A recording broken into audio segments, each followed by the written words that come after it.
we go.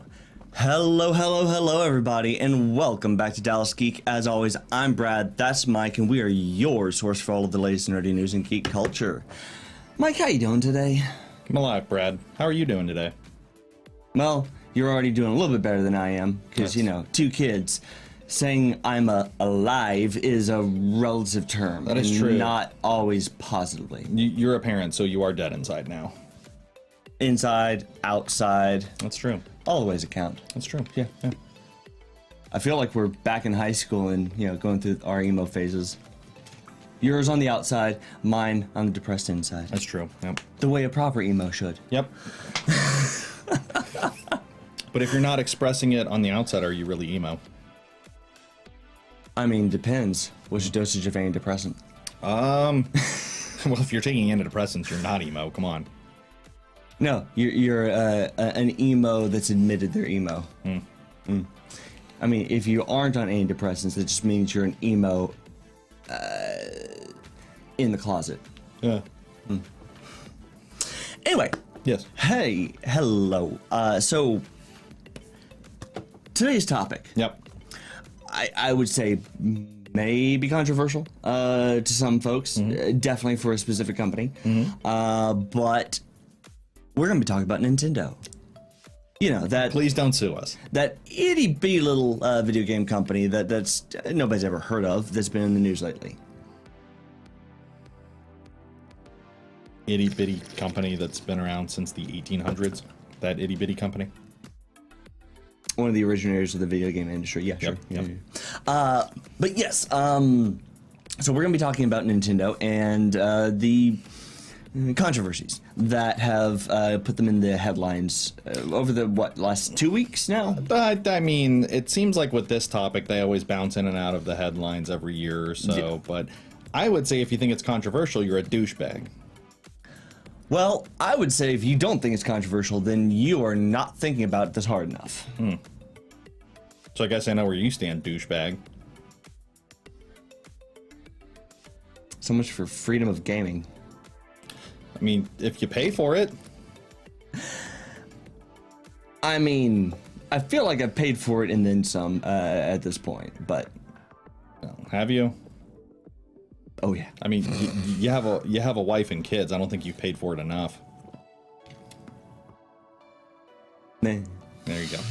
So yeah, for those of you who have not been paying attention, the latest controversy, as it usually is with Nintendo, started with piracy. Can I sum it up for the people? Please. Dickbags stole their stuff. They sued them. Is that one that I have to? Really? Kinda. What about Richard Bags? Is that okay? Fair. Okay. Got it. I mean, I'm sure every Richard out there is going to be offended, but that's okay. They can off. Did I hit that enough? Did I hit that enough time? We'll find out maybe in a week or so when YouTube hits us with a strike. So, yeah. No, so, yeah. Richard Bags decided to pirate The Legend of Zelda Tears of the Kingdom before the game even dropped. Yeah, not so great. And people are still trying to defend the Richard Bags. So they pirated a game before its release. Like, yeah. Really? So what are we fighting for, guys? So here's the other side of this. I'm not going to defend the leakers for that type of thing, especially for a brand new game. That is entirely indefensible. And what about after release? Would you defend them if they pirated it after it came out? Depends on how long after. I mean, if it's like within a few months, year, no. If we're talking like 20 years after, different story, kind of. So when the world has been overrun by the AI Skynet and video games don't matter anymore. I mean, I feel like once the robots have taken over, video games will only matter. Yeah, that's probably true. I mean, it is the Matrix. It's true. But yeah, so here's what happened. You're not going to be able to get anybody credible defending the leaker. Right. Leakers, because there were multiples. Yeah. But the bigger problem here is what got brought up with the second controversy that had been a much longer running issue amongst the free internet community. And that is what happened with Kotaku, who, for whatever reason, decided that as a credible entertainment journalist, and unfortunately I don't like to use air quotes on them for that in general, but for this one I don't really have a choice, because they decided to do an article about... Well, not just an article. Articles. Multiple articles. About Nintendo Switch emulators on the Steam Deck. And not just talking about them, but explaining where to find them, how to set them up, all how the great things. the games looked. Oh, we can play Metroid Dread in 4K on this emulator on the Steam Deck. You know, the release year of Metroid Dread. Look, guys, you can't do that. We all know that emulators are a thing, and for those of us out there that may or may not have partaken in the emulator side of gaming, we know where to find it. And if you're an emulator newbie, you've probably searched the internet enough to have found ways to find it. Spoken by somebody that maybe's done it before. Amongst other things. Just remember, the internet's forever, Brett. Be careful what you own up to. So here's...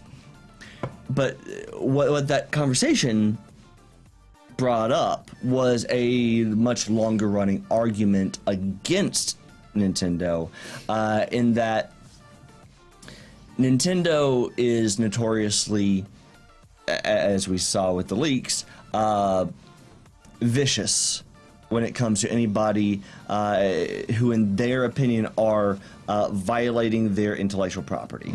But Nintendo also will not allow open access to older games from their archives that they do not intend to allow to survive into some kind of public archive after they no longer want to support it. Right. And while, yeah, there have been some game publishers out there that has been their stance. Right. Most of the ones that have taken that stance haven't usually argued very hard when people started to pirate or rip their games into emulators for the sake of public archiving. Right. Because for anybody that is aware of the Internet Archives or the Wayback Machine, I think we call that a DeLorean. the kind of actually, yeah. There's been a very concerted effort from some very dedicated techies out there to essentially create a library of the internet. Yep. And as an extension of that, there's been an attempt to make a library of entertainment and specifically video games. With the idea that at some point the physical media that certain games and movies were made on are going to cease to physically exist. Right. And there may or may not be digital copies from the original creators that will continue to exist, and they want to make sure that any bit of the internet, any bit of media that has been created has the ability to live on, even if it wasn't necessarily popular at any point in its existence. It still needs to be acknowledged as having existed, and giving future generations opportunity to try it out, see what it was, maybe play it, or even enjoy it, even if that happens to be E.T. on Atari.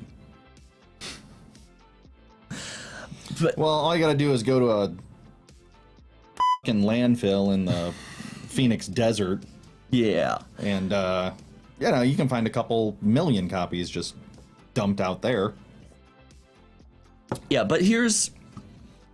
I'm okay to hit the button myself, right? Yeah, as long as, you know, okay. you do more than like a half second. Like, okay. Give it a good...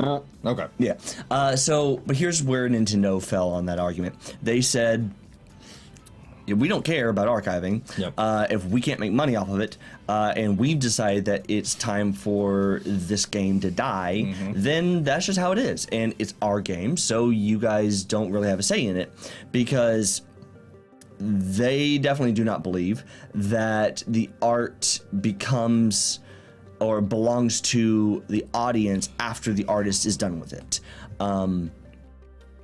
Because Japanese copyright law says if you're a Japanese company, you are always correct in copyright, and therefore they have a very you don't really have a chance at arguing. Yeah, they have a very 1920s to 1940s view on that, don't they? What do you mean? Well, they're superior to everything else, and what they say goes. What do you mean? I think you know what I mean, Brad. Do I? Do I? If you've read a history book, I would hope you do. Jeez. Yeah, that's a joke. Deal with it. Get over yourself. It is a joke. You laughed. Just means you're coming to hell with me. I never said I wasn't. No, that's fair. No, look, yeah. And that's where the problem with this whole conversation comes up. Right. Because you have two very valid sides of the argument. Right. The side of the current events of leakers and emulators that are stealing current games that are just released or recently enough that Nintendo's still making money off of it. Right. But the argument necessarily also ties into the issue of accessing old IP and archiving, and whether or not Nintendo is right in all cases about you cannot touch our property because it is these are our games, and you. Right.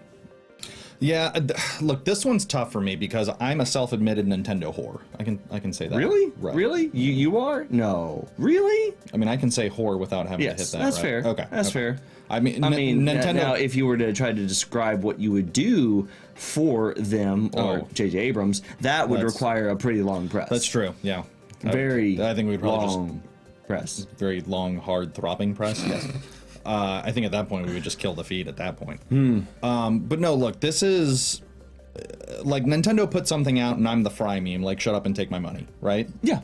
So I think there's a lot of people that are like that. I think people often overlook what Nintendo has done for the industry and basically how they are always ahead of the curve. And if there is any major revolution that comes from the industry, it pretty much comes from Nintendo. As long as it's not hardware based. Well, no, even hardware based ones. Rumble in your controllers, the N64 Rumble Pack, expandable memory on the N64 to play Majora's Mask, first wireless controller. Fine, as long as it's not graphics based. The first wireless controller was the Wavebird. Well, no, I can't even say graphics based because weren't they the first 64-bit processor? They were. I mean, but here's the thing: okay, Nintendo is always about affordability for the consumer. They're also all about the game itself. Correct. Rather than the technology behind the game. They have the best first-party software on the market. I will tear anybody's throat out that says otherwise. I mean, a bit aggressive, but sure. When have I been known to be subdued, Brad? Exactly. And look, and I think your argument that, once it's released to the world, we own it, we being the consumers. Yeah. I make that argument with Star Wars all the time. I make that argument with other things like when you put it out to the world, it is the world's. It is ours to enjoy. Like it's the South Park argument, right? It's the Lucas Spielberg argument. Right. Well, it's the South Park argument. It's those don't belong to you. Those belong to us that have made memories with them and everything like that. Yeah. So that one is really tough for me because I fall on that side of the argument, but I understand Nintendo didn't get to where they are without being so protective of their properties and basically not letting anybody touch them that they didn't think would do them justice. It's why it took 30 plus years to get another Super Mario movie. It's why we haven't gotten a Legend of Zelda movie, why we haven't gotten a Metroid movie, why we haven't gotten all these things, because Nintendo will look at what's presented and say, yeah, that's not good enough. I mean, I feel like the Mario movie thing has a lot more to do with the fact that up until recently, if you wanted a video game movie, your only option was lovely, totally not Uwe Boll. Yeah. And well, if you wanted live action. Sure. And that's kind of the problem. His name was always attached to the idea of video game movies. It's not anything Nintendo, though. And that I think might have more to do with it than anything else. True. But at the same time, obviously, yeah, they didn't want to make the same mistake twice. Right. The awful, painful, nightmare-fueled mistake. And anybody that defends the original Mario movie, you. That movie is terrible. Bob Hoskins was terrible in that. Bob Hoskins questioned God rest his soul, Bob Hoskins. Bob Hoskins questioned whether he should quit acting because of it. That's Eddie Valiant. That's all I need to say about that. But yeah. I can see both sides of the argument. Sure. I can fall on the side of saying it's Nintendo's property. They can do what they want with it, right? Mm-hmm. But I can also understand the argument that they should be a little bit more lenient for people that want to make emulators. But it also comes back to, well, if they make if they allow somebody to emulate it, what's to keep those people 5 years from now from turning around and flipping it for a profit? And that's where, I mean, if you really want to... because let's be honest, people are shit. I mean, if you really want to try to protect your IP, that would be... you need to take the Lucasfilm approach. Yeah. Do what you want with our IP, mm-hmm. as long as you don't make money off of it. Yeah. And by doing that, you know, Lucasfilm was able to keep Star Wars alive and popular with the fans. Very true. As one of the major things that they were able to do back during the Dark Ages. Yeah. And honestly, we've seen what happens when companies like Nintendo and like Paramount don't allow that. Right. Yeah, the properties will still be popular, but there will always be a certain limitation. Right. As far as how the fan base interacts. And I think this has to do a lot with I think the file sharing boom of the 90s and early 2000s with the music industry and how it crippled that. I think Nintendo looks at that. And I think a lot of companies look at that.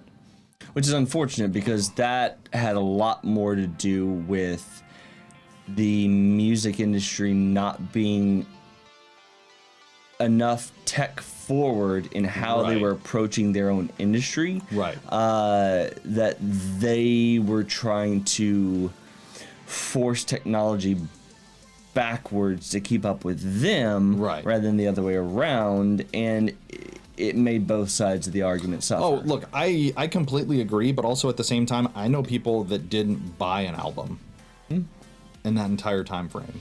I'm the person that still pays for their music, and people look at me like I'm a moron. Sure. And they're like, why would you buy it when you can just rip it for free? Well, that kind of completely and totally screws over everybody that worked on the process of making that. I mean, technically so does streaming, though, so... Yeah, but well...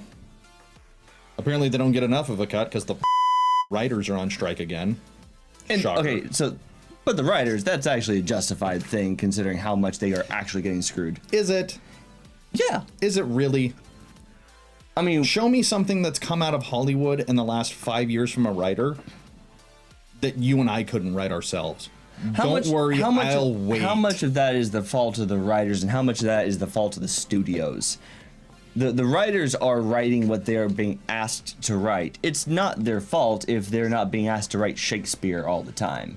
And it's definitely not their fault if after they've written it, the directors go in and mangle the material they were given, and then the studios go in and edit it to something unrecognizable. Look, I don't disagree. That's not the writer's fault, but you know, at the same time, if you're writing an entire season of a show, you shouldn't have to go and get a second job just to be able to pay for your groceries.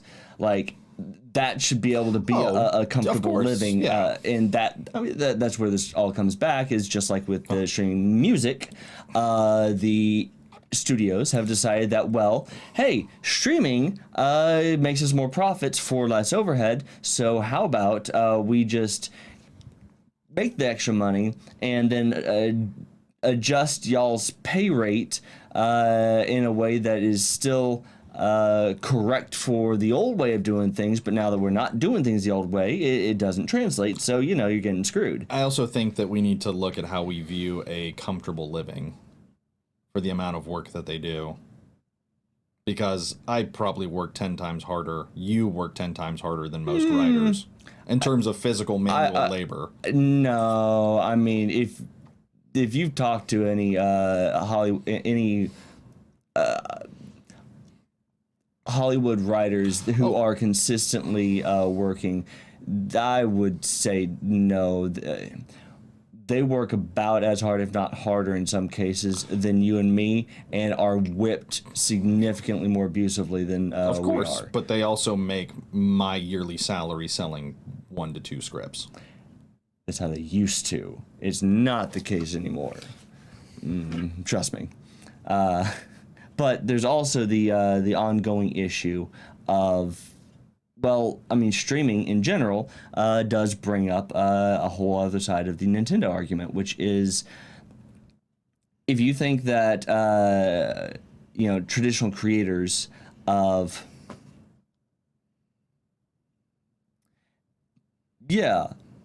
but if you're living in California, that's barely minimum wage here. Oh, I know, but that's also your own damn fault because you live in California when you could just as easily live somewhere else where it's not more in affordable. that industry. Not in that industry. Not even work from home. Especially work from home does not work for that.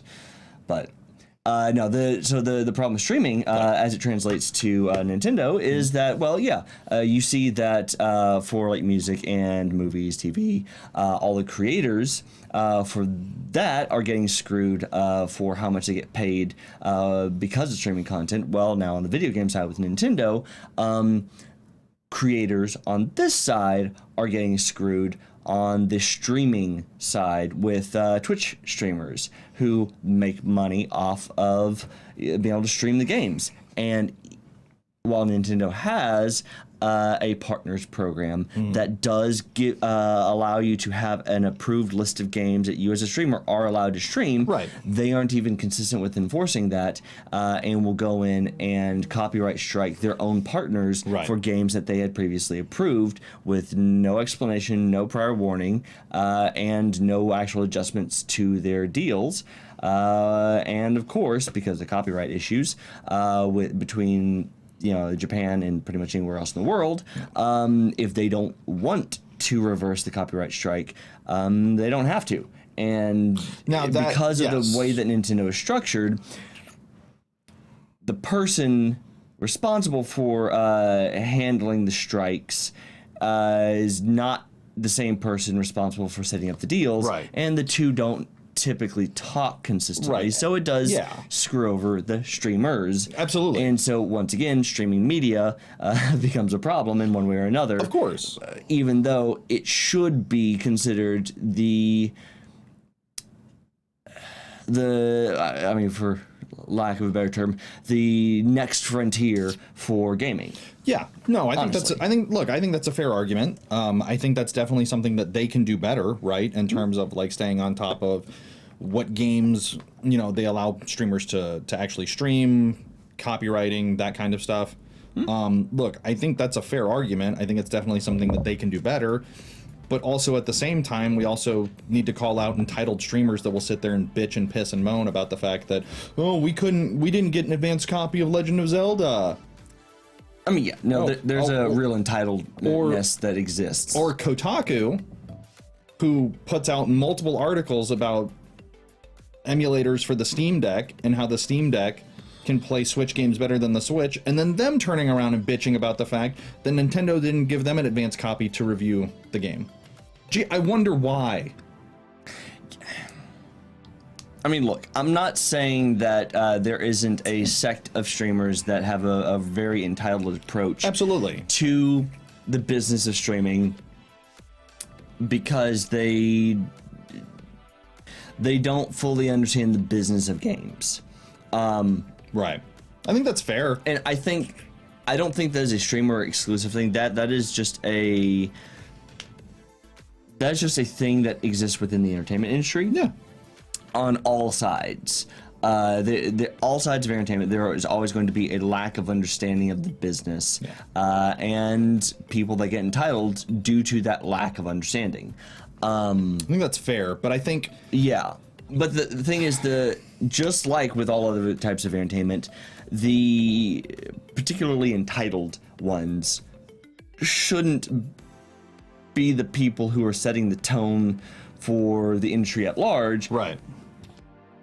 And both the way that companies interact with those type of creators and the way that the public perceives those type of creators. They should be considered the outliers no matter how loud and prominent they become, because ultimately, no matter how it seems, they still are in the minority of streamers out there. Yeah, of course. But, you know, just like with everything else on the internet, but here's the problem. Assholes come to the top. And here's the problem, too. You have a leg to stand on for your argument. That leg gets cut out from under your side, and just quite frankly, your side gets beat to death with that leg when pirators leak the game a week before release. Yeah. When stuff like that happens, it's easy to understand why Nintendo's like, well, why the hell would we give anybody anything? Sure.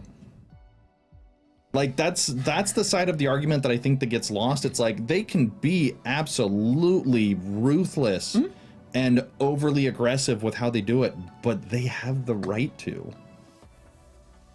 Unfortunately, that's where the argument... You know, I wish more companies would drop the hammer like Nintendo does, to be 100% honest with you. I mean, in certain ways, I work for a company that pertains to what we're talking about right now. Okay, yeah. And stuff gets leaked by employees for the company that I work for all the time. And it ruins it for people like me that don't. Sure. Like, I would love to take people outside and just shoot them in the back of the head when they do it. That is not an admission of guilt for any future accidents that may occur. Yeah, hey, you know, if he was so depressed that he shot himself 8 times in the back and then jumped off of an 8-story building, I don't know what to tell you. I mean, at the end of the day, I can't fix the world's problems, right? But, like, it just, and we've talked offline about it ad nauseum. Yeah. Like, the number of times that dude, I can tell you just anecdotally, personally, without giving away where I work, who I work for, all of that fun stuff, that the company that I worked for was responsible for the leak of Injustice 2's announcement. Before NetherRealm Studios got to announce it. Yeah. Because an employee got the because we, at the level that I am at, got the pre-order bonus, which was a lithograph poster of Batman and Flash squaring off, a day before NetherRealm announced it, and it literally said, do not open, do not display until this date, this time, blah, blah, blah, blah, blah. And sure as shit enough, we go on Reddit that day and it's all over. And, or like Walmart breaking the street date on the PlayStation 5 reserves. Sure. So that every retailer had to scramble because Sony announces that they have a PlayStation State of Play. They announce the price point. They announce the release date. They announce reserves go live tomorrow. We get a call. Hey, Walmart's reserving them now. Sony has now lifted the moratorium. All retailers can reserve it. And so in that case... But Sony didn't drop the hammer like they should have on Walmart. Yeah, in that case... So stuff like this, I absolutely agree. There does need to be... There needs to be stricter ways of dealing with this type of stuff, because absolutely, the absolutely egregious instances, you need to be able to have a way of, you know, the term is unfortunately forcing compliance, because otherwise, no, forcing easy there, Cosby. Is it compliance, not? Okay, yep. Well, I just heard forcing. So yeah. But you do need to be able to have a way to do that. Otherwise, you are going to allow the industry at large just fall apart. Because if you don't have some consistency in how releases are done, how news is broken, and it just becomes a free-for-all, then customer expectations are going to be all over the place. Absolutely. Studios aren't going to know how to compete for attention because they're not even because they will no longer know what way is best to get attention anymore, because now all of the traditional avenues are going to be thrown out the window because, well, it's too easy to ruin those and not comply and have stuff leaked and whatever, and that messes things up for everybody. At the same time, there needs to be a lot more communication and transparency between the publishing studios and the people that they partner with in the gaming community who make a living off of their IPs. Absolutely, yeah, I think that's fair. There needs to be, because if they're Especially if they are partnered with said company. Well, yeah, because 100%. if there is a clearer line of communication and transparency between the publishing studios and the people creating a living off of their these studios' IPs, if that relationship gets tightened up and much more well defined, it will mean that the new entries into the creator space will be that much more obvious when they violate that agreement, and will not just have to worry about having the hammer brought down on them by the publishing studio, but the rest of the industry now, because now the rest of the industry has a well-defined path to make a living. And if you're the one that tries to screw it up for them, the rest of the streamers out there or the rest of the creators out there have a reason to try to ostracize you and be the ones to enforce the rules, because they don't want to lose their living as well.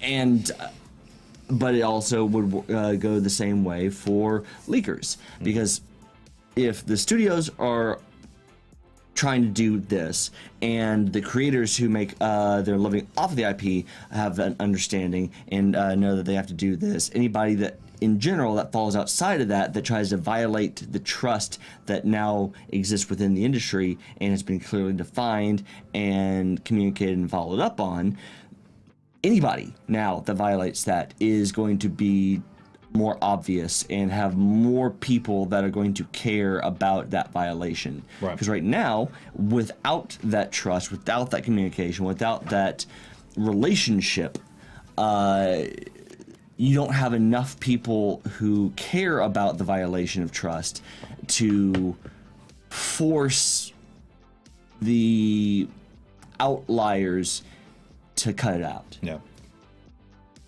And that's I think where Nintendo has severely dropped the ball, is that all the other publishing studios... Brad said it, not me. No, I mean, all the other publishing studios have a, while not perfect, a better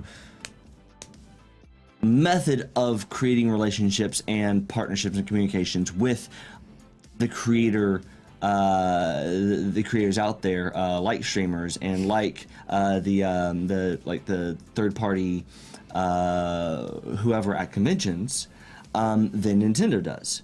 And because of that, while it's not perfect, it does allow for something to begin that if Nintendo, as big as they are, were to get behind and try to lead the way for that, would help the other studios, Sony, Microsoft, everybody, to... Let's not talk about Sony and the bullshit that hopefully fall in line now that Nintendo has taken what they started and now finished defining it to a point that if they don't also do this, now they're the ones that are falling behind. Yeah, but Nintendo's the only guys, they're the only ones in the industry who are capable of that because they're so big and they are legacy. Yeah, but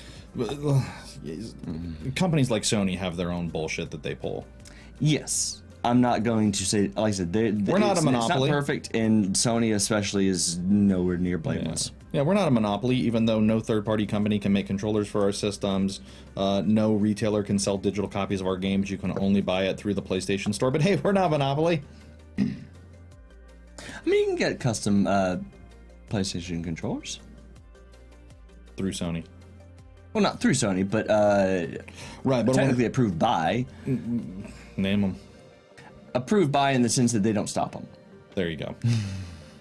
It's not like how Nintendo and Microsoft have Power A and PDP and other companies that they partner with. That is, yes. To give a cheaper alternative. Anyway. Yeah. But yeah, so obviously much bigger issue than simple headlines are able to convey. Look, and it is like it's a very complicated topic. Like this is not one of those where you can definitively say yes or no. There's arguments to both sides, right? Normally I would say Brad, you ignorant slut, but he actually made a halfway decent point this time, so I'm just going to call him a slut. Thank you, Daddy. Yep. Always. That's creepy. Do I need to put the lotion on the skin? You can put it somewhere. Damn it. Anyway, God damn it. So yes, very complicated topic. Yes.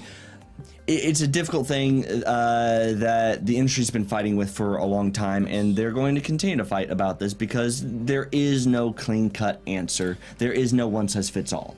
But and unfortunately, to expect the gaming industry of all aspects of the entertainment industry to decide to suddenly play nice with each other and communicate, I mean, you might as well wish for M&Ms to fall from the sky. Like it. Look, just remember, at the end of the day, there are 3 guarantees in life: death, taxes, and Nintendo dropping the hammer on anybody that pisses them off. It's fair. It's very fair. Keep that in mind when you guys are doing what you're doing around the interwebs.